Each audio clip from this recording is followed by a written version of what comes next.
Iqoo Z10 20,000 ரூபாய் பட்ஜெட்ல launch பண்ண உடனே பயங்கரமா மாஸ் பண்ண போறாங்கன்னு எதிர்பார்த்தேன்.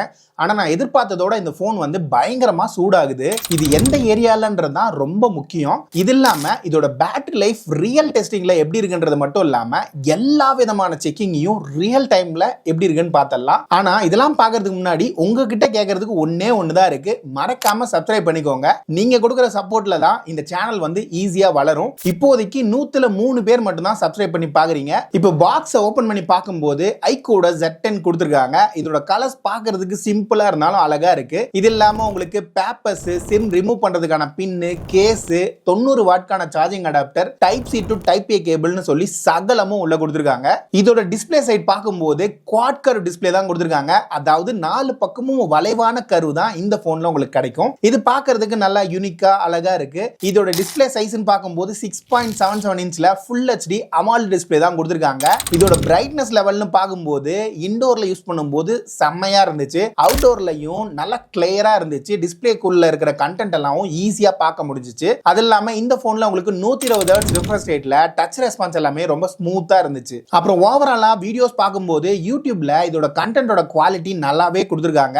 இங்க உங்களுக்கு 4K HDR 60 FPS சொல்லிமான சப்போர்ட் கொடுத்திருக்காங்க. So display is so good. ஆனா எல்லாரும் இந்த போனை அதிகமா பேசுறதுக்கு முக்கியமான காரணம் இதோட பேட்டரி. ஆனா இது நம்ம டெஸ்டிங்ல எந்த அளவுக்கு தாக்கு பிடிச்சுன்றத பாக்குறதுக்கு முன்னாடி இதோட பேட்டரி சைஸ் 7300 mAh பேட்டரி. இன்னைக்கு டேட்டுக்கு இது ரொம்ப பெரிய பேட்டரி சைஸ் தான். இதனால வெயிட் மேனேஜ்மெண்ட் ரொம்ப மோசமா இருக்கும்னு எதிர்பார்த்தேன். ஆனா அப்படிலாம் கிடையாது. பிடிக்கிறதுக்கு நல்லா கம்ஃபர்டபுளாவே இருக்கு. என்ன ஒரு 5 நிமிஷத்துக்கு மேல பிடிக்கும் போது கண்டிப்பா கொஞ்சம் வெயிட் ஃபீல் ஆக தான் செய்யும். திக்னஸும் 8 mm கீழே கொடுத்திருக்காங்க. இங்க ஓவரால் சார்ஜிங் டைம்னு பார்க்கும்போது 90 வாட்ல சார்ஜ் பண்ணும்போது 1 மணி நேரம் 13 நிமிஷத்துல 0 to 100% ஃபுல்லா சார்ஜ் ஏறிடுச்சு. சில டைம் வந்து 1 மணி நேரம் 33 நிமிஷம் வரல எடுத்துக்கிச்சு. சரி, இதெல்லாம் நம்மளுக்கு முக்கியம் இல்ல. இதோட பேட்டரி லைஃப் எப்படி இருக்குன்னு கேக்குறீங்களா? இங்க நம்மளோட செக்கிங்ல கிட்டத்தட்ட 11 மணி நேரம் 31 நிமிஷத்துக்கான ஸ்கிரீன் ஆன் டைம் கிடைச்சிச்சு. நான் செக் பண்ண வரைக்கும் இதுல தான் பெஸ்ட் பேட்டரி லைஃப் இன்னைக்கு டேட்டுக்கு கிடைக்குது. அப்புறம் நம்மளோட வழக்கமான பேட்டரி சார்ட் வந்து இப்ப மறுபடியும் கொண்டு வந்திருக்கேன். இது மூலமா எந்தெந்த அப்ளிகேஷன் எவ்வளவு பேட்டரி ட்ரைன் பண்ணுதுன்றத உங்களால ஈஸியா பாத்துக்க முடியும். இப்போ இதோட டிசைனை பார்க்கும்போது பாருங்களேன், ரொம்ப சிம்பிளான கலர் தான். சொன்ன மாதிரி டைல்ஸோட டிசைன் மாதிரி தான் இருக்கு. ஆனா பார்க்கிறதுக்கு கொஞ்சம் அட்ராக்டிவா தான் இருக்கு. முக்கியமா அந்த கேமரா பம்ப் இருக்குல்ல, பார்க்கிறதுக்கு நிறைய கேமரா மாதிரி இருக்கும். அலங்காரத்துக்கு வேணா நல்லா இருக்குன்னு சொல்லலாம். ஆக்சுவலா யூசபிள் சென்சார்னா ஒரே ஒரு சென்சார் தான். பக்கத்துல இருக்கிறது சும்மா டம்மி. மூணாவதா இருக்கிறது ஐஆர் பிளாஸ்டர், அதாவது நீங்க ரிமோட்டா யூஸ் பண்ணிக்கலாம். அப்புறம் ஃப்ரண்ட்ல உங்களுக்கு டைமண்ட் ஷீல்டுன்ற ஒரு கிளாஸ் ப்ரொடெக்ஷன் கொடுத்திருக்காங்க. சைட் ஃப்ரேம் வந்து பிளாஸ்டிக் தான், பேக்கும் பிளாஸ்டிக்ல தான் கொடுத்திருக்காங்க. இங்க ஓவரால் பில்டுக்கு IP65 கான ரேட்டிங் மட்டும் தான் உங்களுக்கு கிடைக்கும். இன்னைக்கு டேட்டுக்கு IP69 கொடுத்திருந்தா இன்னும் சிறப்பா ஒரு பில்டு குவாலிட்டிக்கு ஒரு அப்கிரேட் பண்ண மாதிரி இருந்திருக்கும். இது இல்லாம உங்களுக்கு மிலிட்டரி கிரேட் சர்டிபிகேட்னு கொடுத்திருக்காங்க. அதுக்காக போட்ட உடனே செதறாது அப்படின்லாம் அர்த்தம் கிடையாது. கண்டிப்பா கீழே விழுந்தா உடையும். ப்ராப்பரான கேஸ் போடுறது மூலமா இதுல இருந்து ஈஸியா தப்பிச்சுக்கலாம். அப்புறம் டாப்ல உங்களுக்கு நாய்ஸ் கேன்சலேஷன் மைக் கொடுத்திருக்காங்க. பாட்டம்ல சிம் கார்டு ட்ரேல 2 சிம் மட்டும் தான் சப்போர்ட் பண்ணும். மெமரி கார்டு ஆப்ஷன் கிடையாது. பக்கத்துல mic, type C port, single speaker தான் இந்த முறை கொடுத்திருக்காங்க. லெஃப்ட் சைடுல எதுவுமே கிடையாது. ரைட் சைடுல வால்யூம் பட்டனும் பவர் பட்டனும் கொடுத்திருக்காங்க. இந்த போனோட பெர்ஃபார்மன்ஸ் பொறுத்த வரைக்கும் இந்த முறை ஸ்னாப்டிராகனோட 7S Gen 3 யூஸ் பண்ணிருக்காங்க. இதோட பெர்ஃபார்மன்ஸ் தாறுமாறா இருக்கும்னு நான் எதிர்பார்த்தேன். ஆனா அந்த அளவுக்கு இல்ல. ஃபர்ஸ்ட் பெஞ்ச்மார்க்கை பொறுத்த வரைக்கும் இங்க ஆன்டிடோல அரௌண்ட் 7.9 lakhs வலிமான ஸ்கோர் உங்களுக்கு கிடைக்குது. தெர்மல் த்ராட்லிங்ல பெரிய அளவுக்கான த்ராட்லிங் இல்ல, ரொம்ப சூப்பரா மேனேஜ் பண்ணுச்சு. 3D மார்க்கோட ஸ்டெபிலிட்டி இன்னும் கொஞ்சம் சிறப்பா இருந்திருக்கலாம். பெஞ்ச்மார்க்லாம் ஓகேப்பா, நல்லாவே இருந்துச்சுன்னு சொல்லலாம். ஆக்சுவல் பெர்ஃபார்மன்ஸ் பத்தி பேசும்போது இங்க நார்மல் யூசேஜ்ல உங்களுக்கு எந்த விதமான லாகும் இல்ல. ரொம்ப ஸ்மூத்தா டெய்லி டாஸ்க்லாம் அசால்ட்டா ரன் பண்ணுது. ஆனா இங்க கேமிங் பெர்ஃபார்மன்ஸை பொறுத்த வரைக்கும் உங்களுக்கு BGMIல 60 FPS சப்போர்ட் கொடுத்திருக்காங்க.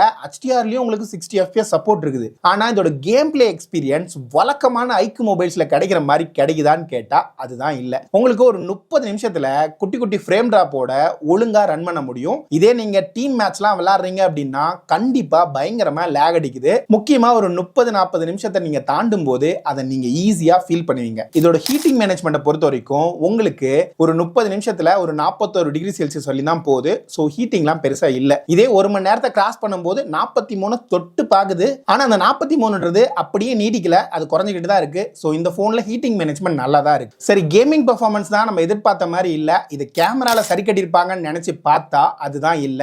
இங்க பேக்ல கேமரா செட்டப்னு பார்க்கும்போது 50 மெகா பிக்சலுக்கான மெயின் சென்சார் கொடுத்திருக்காங்க. 2 MB டெப்த் சென்சார் கொடுத்திருக்காங்க. இதோட அவுட்புட்னு பார்க்கும்போது மெயின் சென்சார்ல டீடைல்ஸ் வந்து நல்லாவே ரீடைன் பண்ணுது. கலர்ஸ் வந்து ஒரு சில இடங்கள்ல நல்லா இருக்கு. ஆனா மிக்ஸ்டு லைட் கண்டிஷன்ல கொஞ்சம் தடுமாற தான் செய்யுது. ஹியூமன் சப்ஜெக்ட்ல ஸ்கின் டோன் எப்படி இருக்குன்னு பார்த்தா இங்கேயும் அதே மாதிரி தான் கொடுத்திருக்காங்க. கொடுத்துருக்காங்க. ஓரளவுக்கு நல்ல லைட்டிங் கண்டிஷன்ல உங்களுக்கு டீடைல்ஸ் வந்து நல்லா ரீடைன் பண்ணுது. கலர்ஸும் நல்லா இருக்கு. ஆனா லோ லைட் கண்டிஷன்லயும் மிக்ஸ்டான லைட் கண்டிஷன்லயும் ஸ்கின் டோன் வந்து அந்த அளவுக்கு ப்ராப்பரா இல்ல. இதே ஃப்ரண்ட் கேமரான்னு பார்க்கும்போது உங்களுக்கு 32 MBக்கான சென்சார் கொடுத்துருக்காங்க.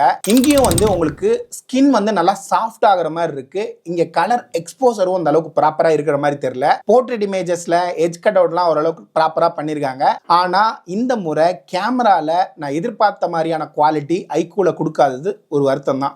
இதே வீடியோ ரெக்கார்டிங் பார்க்கும்போது பேக்ல 4K 30 fps ரெக்கார்ட் பண்ணும்போது ஓரளவுக்கு ஸ்டெபிலிட்டி நல்லா பண்ணிருக்காங்க. டீடைல்ஸ் நல்லா இருக்கு. டைனமிக் ரேஞ்சும் நல்லா இருக்கிற மாதிரி தான் தெரியுது. ஆனா ஃப்ரண்ட் கேமராவோட 4K 30 fpsல ஓவரால் கலர்ஸ் வந்து ரொம்பவே மோசமா இருக்கு. ஸ்டெபிலிட்டி வந்து சுத்தமா இல்லைன்னு தான் சொல்லணும். நல்லாவே ஷேக் ஆகிறது விசிபிளாவே தெரிய ஆரம்பிக்குது. அப்புறம் இந்த போன்ல இன்னொரு முக்கியமான நெகட்டிவ் சிங்கிள் ஸ்பீக்கர். வழக்கமா இவங்க டுவல் ஸ்பீக்கரா கொடுத்துட்டு இருந்த இடம் இப்ப மறுபடியும் சிங்கிள் ஸ்பீக்கரா மாறி இருக்கு. அதுக்காக இதோட ஓவரால் அவுட்புட் வந்து நல்லா இல்லைன்னு சொல்ல மாட்டேன். சத்தமான இடத்துலயும் இதோட சவுண்ட் குவாலிட்டி வந்து டீசென்ட்டா இருக்கு. ஆனா டுவல் ஸ்பீக்கர் இருந்திருந்தா இதோட எக்ஸ்பீரியன்ஸ் இன்னும் பெருசா இருந்திருக்கும். அது இங்க கிடைக்காது உங்களுக்கு.